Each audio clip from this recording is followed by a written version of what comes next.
6 to Manhattan, urgent. Tower 2 has had a major explosion and what appears to be a complete collapse surrounding the entire area. When we hit the 19th floor, something horrendous happened. It was like a bomb went off. We thought we were dead. The whole building shook. The door to the hallway into the hotel blew off like somebody had thrown it all over the place. We were thrown on the floor.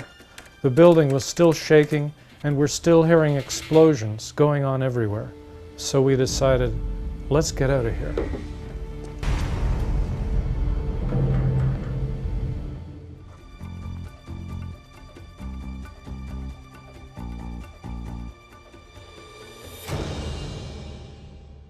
David Ray Griffin had published an article, Explosive Testimony. He had gone through enough of this material to pull out some pretty dramatic cases where the firefighters said that they perceived explosions and that these weren't minor explosions. These were major explosions, which these firefighters clearly thought had brought down the towers. And Griffin says, after having read this stuff, I can't question anymore that this was an inside job and that these were planted in the building, and this is how this building came down, these buildings. I read his article, like all the stuff he writes, it was good. The examples of firefighter testimony that he gave were, I thought, very impressive. These are guys with a lot of credibility, with a lot of experience, high-rise fires, explosions, they've seen it all, much more than the rest of us. Trying to get some of the people out, then there was those secondary explosions and then the subsequent collapses. So I don't know how many people were in there. I know there was a lot of firefighters, a lot of public safety personnel were in there. They've worked, many of them in New York, high-rises and so on for years. And their descriptions are often quite detailed. So I was impressed, but I realized right away that I wanted to read those 12,000 pages for myself, because there were three things that Griffin didn't do that I wanted to do. This isn't a criticism of his pioneering work, it's just a way of saying there's a need for part two in this work, and my work was really part two.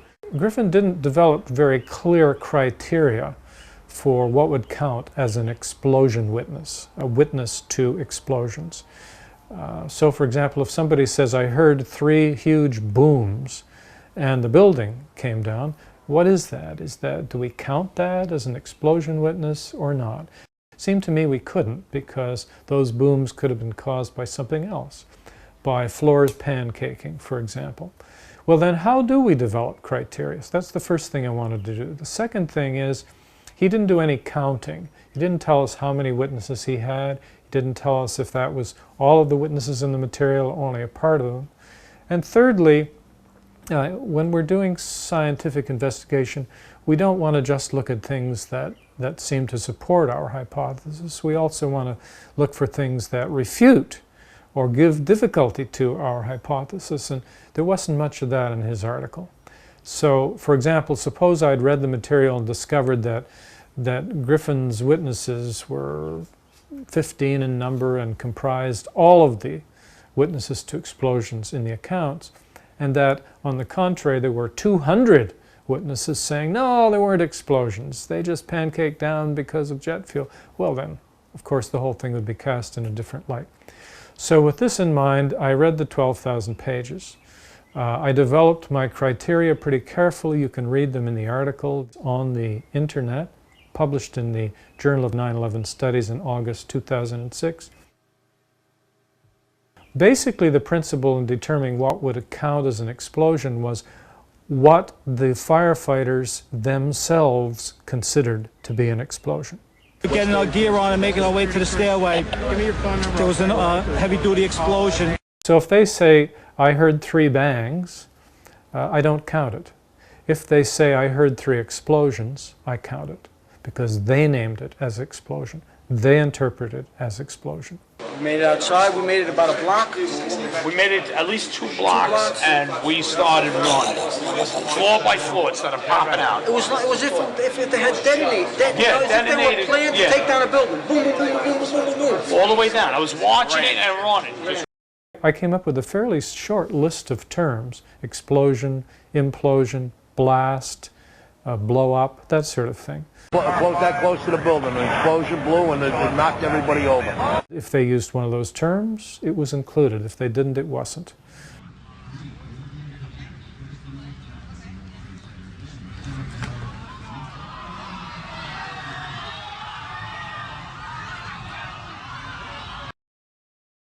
I had to look pretty hard to find accounts by these firefighters that went against the explosion hypothesis. A few of them said, I clearly saw these buildings pancake down, one floor hitting another. And to the extent that they gave that description without mentioning explosions, I counted it as supporting the official narrative, the government position. And there were a few of those. So when I stretched a point, I was able to come up with 10 accounts out of the total 503 firefighters that seemed to support the official narrative in that way. That's 2% of the firefighters. And I found, to my surprise, 118 accounts that supported the explosion hypothesis. That noise, it was a noise. Question, what did you hear? What did you see? Answer, it was a frigging noise. At first I thought it was, do you ever see professional demolition when they set the charges on certain floors and then you hear pop, pop, pop, pop, pop? That's exactly what, because I thought it was that. When I heard that frigging noise, that's when I saw the building coming down. There were 118 different people who talked in a pretty clear way about explosions in the buildings. And again, not trivial explosions, not the kind of explosions that would accompany any large fire, but explosions that were remarkable to them and which they clearly thought were implicated in the failure of the structure and bringing down the building.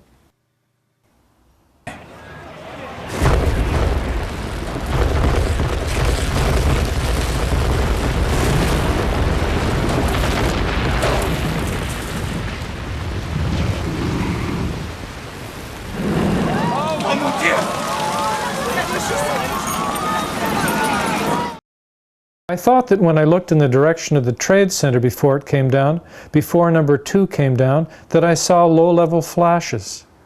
In my conversation with Lieutenant Evangelista, never mentioning this to him, he questioned me and asked me if I saw low-level flashes in front of the building, and I agreed with them. I saw flash, flash, flash, and then it looked like the building came down. Oh, the lower level of the building. You know, like when they demolish a building? How when they blow up a building, when it falls down? That's what I thought I saw.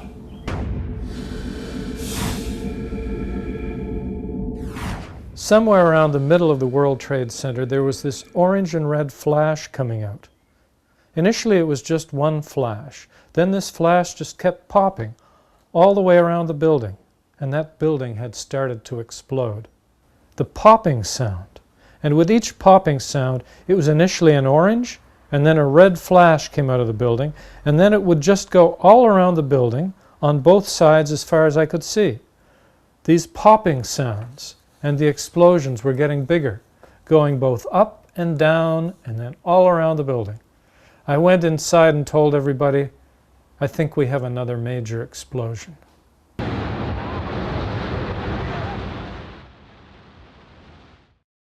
Griffin had given us 31 witnesses. It turned out there were 118 he could have given.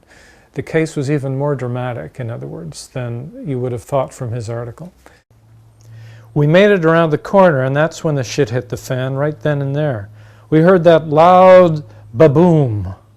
It was like an earthquake or whatever, a giant, giant explosion. Then this big gust came, and I just went flying maybe 30, 40 feet. Tumbling. I got up, got on my hands and knees because all of that white shit was all over me. I just kept crawling. My ears were like deaf, you know. The controlled demolition hypothesis is much stronger than the other hypotheses. Those who have suggested that this was an inside job have a much stronger case than those who are trying to support the official narrative of the 19 hijackers.